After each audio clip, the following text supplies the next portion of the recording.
I'm going to give you 13 reasons why Love, Simon isn't a good movie. Okay, so now I'm going to talk about the story of the movie. So basically, Simon's gay, and he doesn't want anyone to know about it, but then on their website, Creek Secrets, somebody posts a fucking anonymous post saying, hey, I go to this school, and I'm gay, and I don't want anybody to know about it, even though I'm, announcing this. I don't know. What was the point of it? What was his goal with, posting this?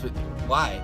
Is it just is that the theme of this website where people just post anonymous secrets about each other, even though it never gets used like that again, or people don't use it consistently throughout the movie? So he makes this post, hey, I'm gay, Blue, and my name is Blue. And then Simon's like, oh shit, there's another gay kid. I gotta talk to this kid because I'm gay. So he finds his email, he creates a fake email based off of a song that he's listening to, and he has a very particular taste in music, so that I thought was dumb because it's if anybody recognizes it, if this guy is somebody that knows you and recognizes the song that you choose for your email, they're immediately gonna know who the fuck you are. So that was dumb. And then they have, throughout the movie, this back and forth where they have a conversation, and that was written fine. None of the emails were just annoying to me, except for the one that sets up the shit in the trailer. It was why is straight the default? P.S. Doesn't seem fair that only gay people have to come out. Why is straight the default? Bitch, straight's the default because that's how reproduction works. I'm not mad that there are more straight people than there are gay people,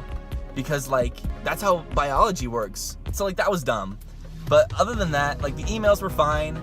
And then the story moves, somehow Simon, who's incredibly, meticulous, and is I'm picking the exact right words to say to not come across as being in love with this guy, even though he ends up falling in love with this guy who he's never seen. He's so meticulous with how he handles these email situations, but he does them everywhere, at school, on the school library, where the teachers at the desk there, they can screen watch anybody, so they can see the shit, and the teachers are really involved in this high school.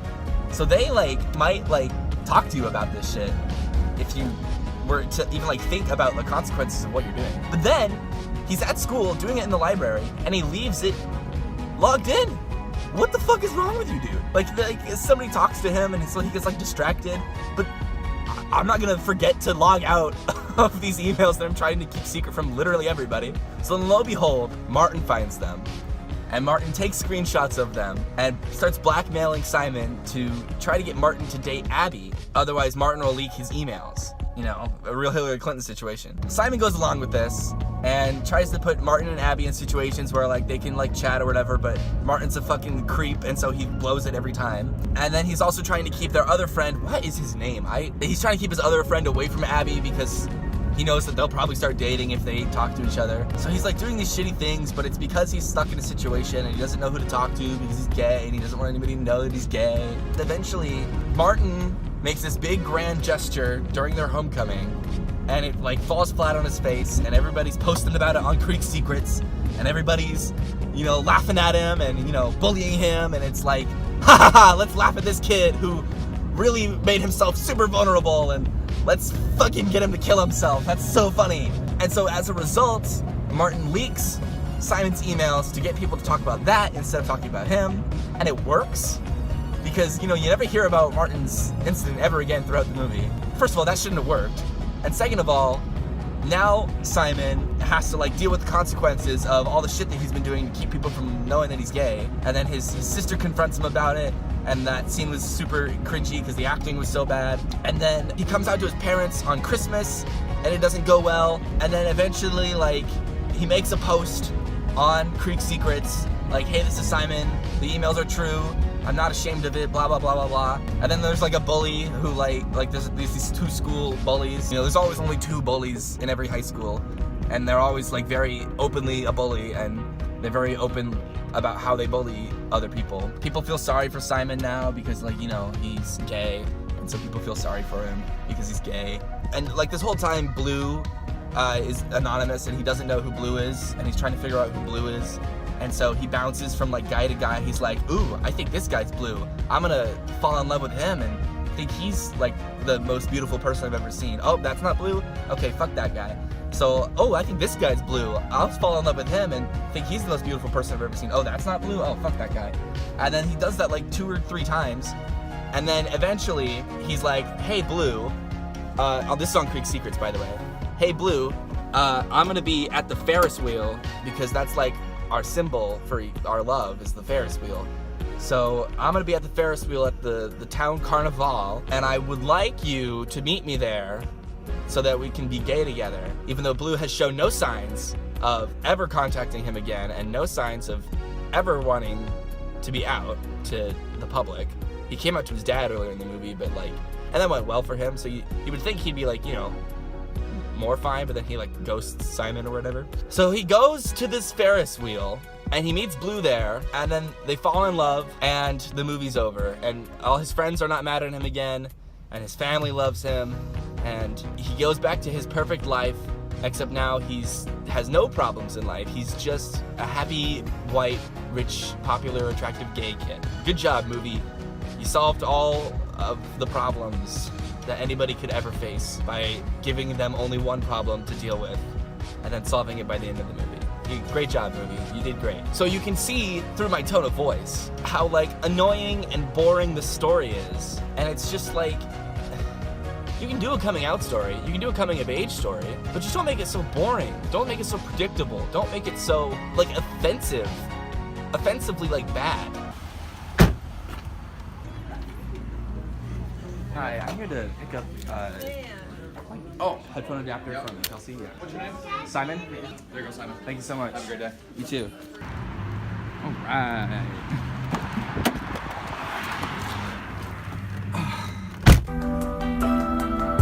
I've been talking about this pretty much the entire time, but I am now going to talk about the acting in this movie. You know, the acting isn't like atrocious, but it's like not good.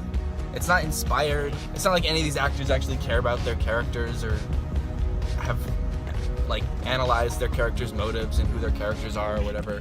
I thought Nick Robinson, you know, was fine.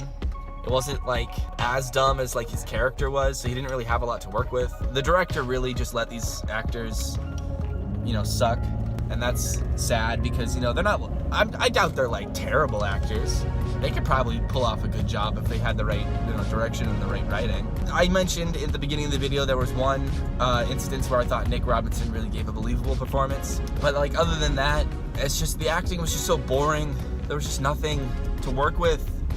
It was just uninspired. I don't have anything else to say about it. It was dumb. So probably one of the worst things about this movie are the extras, and it's the characters in the background, the characters at school and everything like that. And this just goes to show how bad the director is at directing movies, because pretty much any time the extras aren't doing something specific and they're just like in the background and they don't really have any direction, they're literally looking at the main characters. Like there are so many times in this movie where the extras literally like turn their heads to look at like all of the extras in the room turn their heads to look at the freaking main characters as they walk by or as they do something. It's like, are you fucking kidding me? Are you fucking kidding me?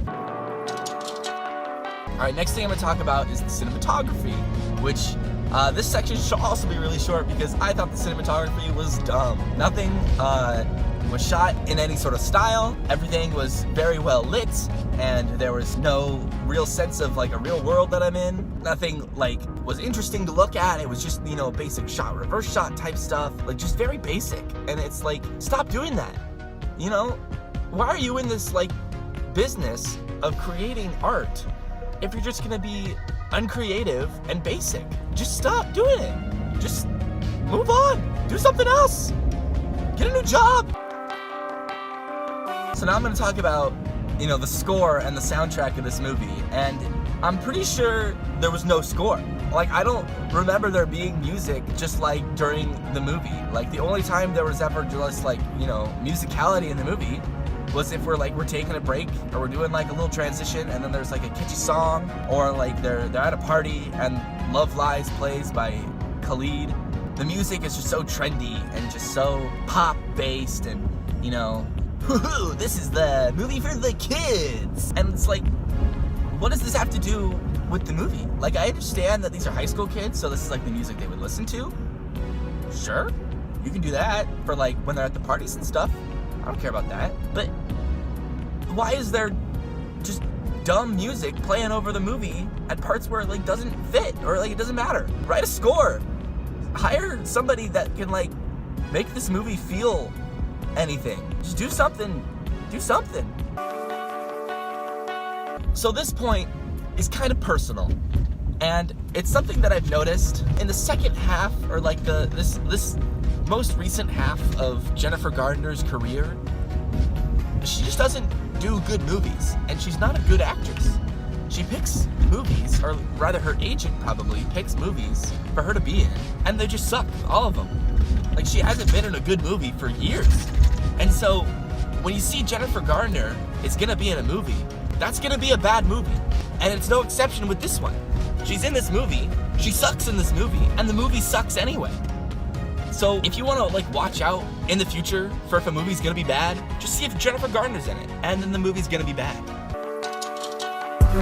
So we're winding down here. And as we wind down, let's talk about the final scene of the movie, which is the Ferris wheel scene. Now, I saw one of my good friends tweet about how much they loved this scene and how awesome it was, and everybody talks about this scene because this is the scene where the twist is revealed, and we finally get to figure out who Blue is. So this whole movie, we're thinking, oh, is it this guy? No. Oh, is it this guy? No. Oh, is it this guy?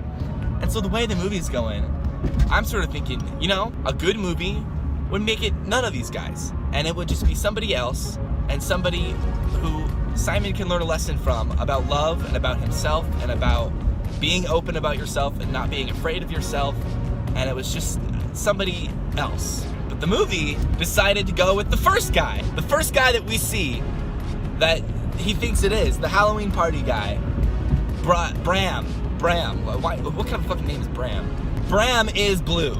Congratulations, everybody.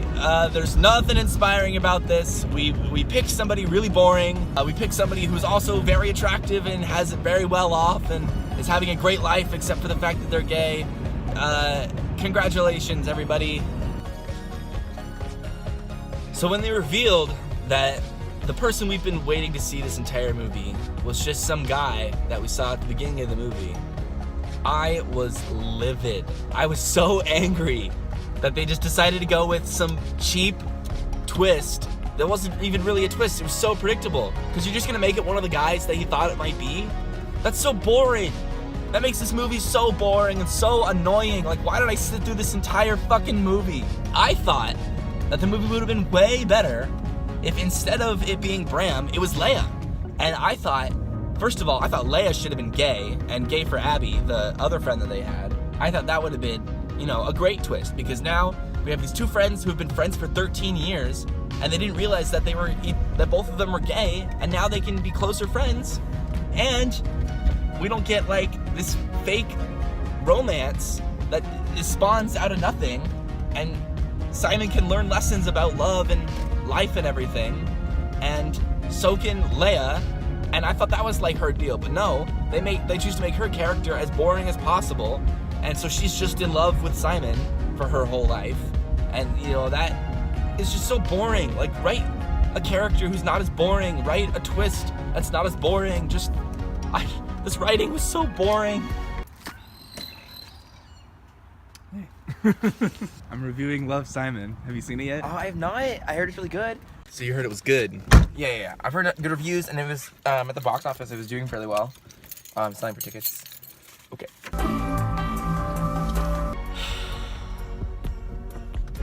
So we're on the 13th reason why Love, Simon is a bad movie, and it's because of the wasted potential.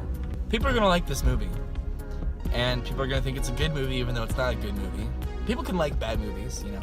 I don't have a problem with that. People like the Marvel movies. Those aren't even that bad. People like, I don't know, the Transformers movies. People like Pacific Rim. People can like bad movies, but they're gonna say this movie's good, and it's not good, but it could have been. This is a good premise, and it's a good story to tell, and it's a good setting to put the story in. But this movie just fails over and over again with its writing, with its acting, with its directing, with its cinematography, with its soundtrack. There's just so many ways this movie fails, and it didn't have to. It just needed better people to work on this movie. But those people aren't doing this kind of movie. They're making movies like Call Me By Your Name, like Moonlight. Those are better gay coming-of-age stories. And I think people want movies that are better than this, but they don't know that they want them. And they need to be reminded of why movies are good and why movies are bad. And it's the technical reasons. Because art is subjective. You can like and dislike whatever you want, but you have to be able to recognize when something is good or bad. And the only way to recognize that in something as artistic as movies is through the technical aspects.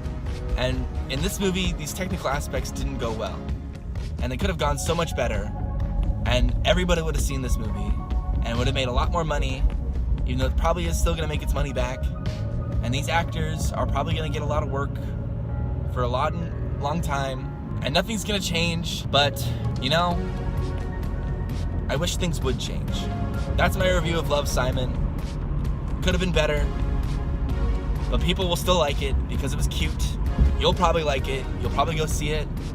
If you follow me on Snapchat, you already know I gave this movie a 4 out of 10, below average. I think that's fair. I think people need to recognize what's average and what's exceptional, and this movie is neither of those things.